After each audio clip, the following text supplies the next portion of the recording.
రైతు సోదరుల స్వాగతం. భారత వాతావరణ శాఖ రైతులకు ఒక కీలక రిపోర్ట్ రిలీజ్ చేసింది.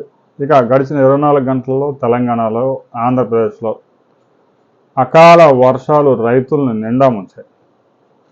ముఖ్యంగా ధాన్య హార్వెస్టింగ్ పెద్ద ఎత్తున జరుగుతూ ఉంది.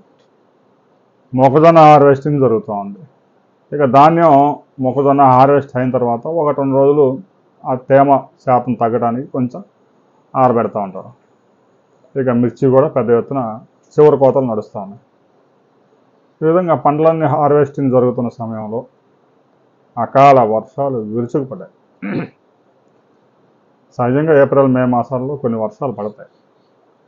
మేలో చివరి వారంలో పడే వర్షాల వల్ల పెద్దగా నష్టం ఉండదు. కానీ ఏప్రిల్లో హార్వెస్టింగ్ మంత్, చాలా పంటలు హార్వెస్ట్ చేసే సమయం. ఇక ఉద్యానవన పంటలకు కూడా తీవ్ర నష్టం, ముఖ్యంగా మామిడి పంటకి.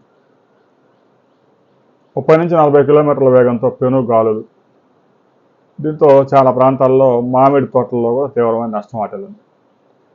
ఇక ధాన్యం కుప్పలుగా పోసిన రైతులు ఇటు తెలంగాణ, ఆంధ్ర సంబంధం లేకుండా చాలా ప్రాంతాల్లో తడిసిపోయింది.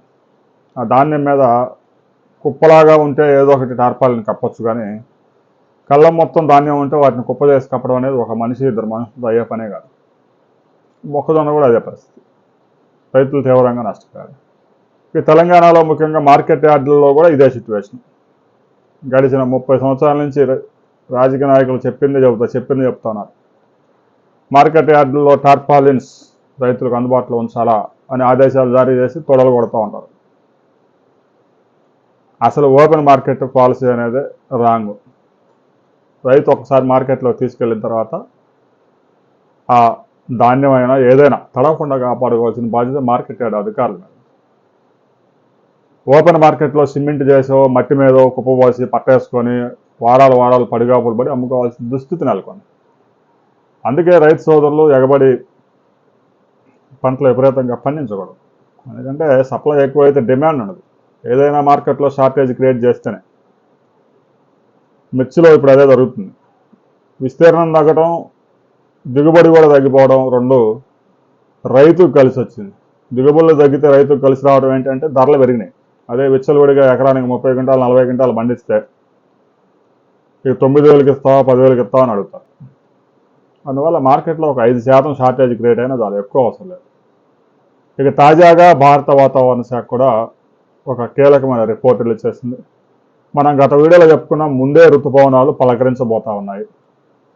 అండమాన్ నికోబార్ దీవుని మే 18వ తేదీ టచ్ చేయబోతా ఉన్నాయి అనే రిపోర్ట్ వచ్చింది. తాజాగా దాన్ని 13వ తేదీకి మార్చారు. అంటే రిపోర్ట్స్ ఇంకా దగ్గరకు వెళ్ళకుండా ఇంకా క్లియర్గా వస్తాయి కాబట్టి.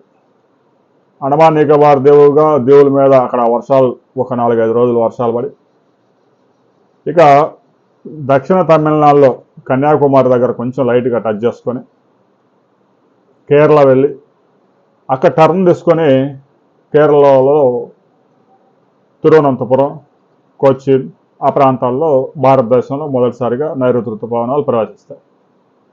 25వ తేదీ నాటికే కేరళలో నైరుతి ఋతుపవనాలు ప్రవేశిస్తాయని ఐఎండీ రిపోర్ట్ రిలీజ్ చేసింది. స్కైమెట్ కూడా అదే అంశాన్ని రిలీజ్ చేసింది. ఇక అక్కడి నుంచి కర్ణాటక, తమిళనాడు, ఆంధ్రప్రదేశ్ రావడానికి కనీసం ఒక 6-7 రోజులు పడుతుంది. తెలంగాణలో, ఆంధ్రప్రదేశ్లో నైరుతి ఋతుపవనాలు ప్రవేశించే అవకాశం ఉంది. నైరుతి ఋతుపవనాలు ప్రవేశించాయి కదా అని వర్షాలు విచ్చలవిడిగా పడతాయని మనం చెప్పలేం. ఋతుపవనాలు వచ్చినా కూడా వర్షాలు కురవడానికి అనువైన వాతావరణం క్రియేట్ అయితేనే అక్కడ వర్షాలు పడే అవకాశం ఉంటుంది. అయితే ఈ ఏడాది సూపర్ ఎల్నినో ప్రభావంతో సగటు వర్షపాతం కన్నా కూడా 8% తక్కువగా వర్షపాతం నమోదు అవుతుంది అనే అంచనాలు ఆందోళన కలిగిస్తాయి.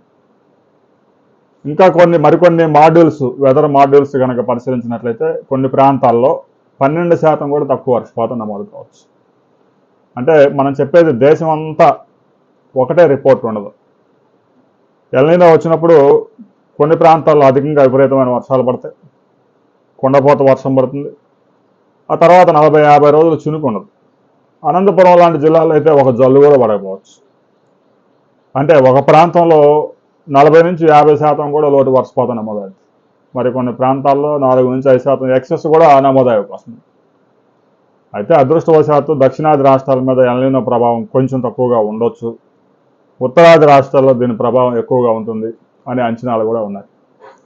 ఇప్పటికే ఎల్నినో ప్రభావం వాతావరణంలో చూపిస్తూ ఉంది. సగటు ఉష్ణోగ్రతల కన్నా కూడా 4-5 డిగ్రీల టెంపరేచర్స్ అధికంగా నమోదు కావడం ఆందోళన కలిగిస్తూ ఉంది.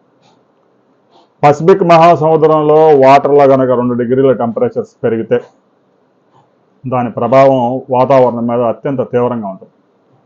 ఈ ఏడాది అదే జరగబోతా ఉంది. 1877లో నమోదైన అత్యంత భయంకరమైన కరువు మరొకసారి రాబోతా ఉంది అనే హెచ్చరికలు జారీ చేస్తూ ఉన్నారు.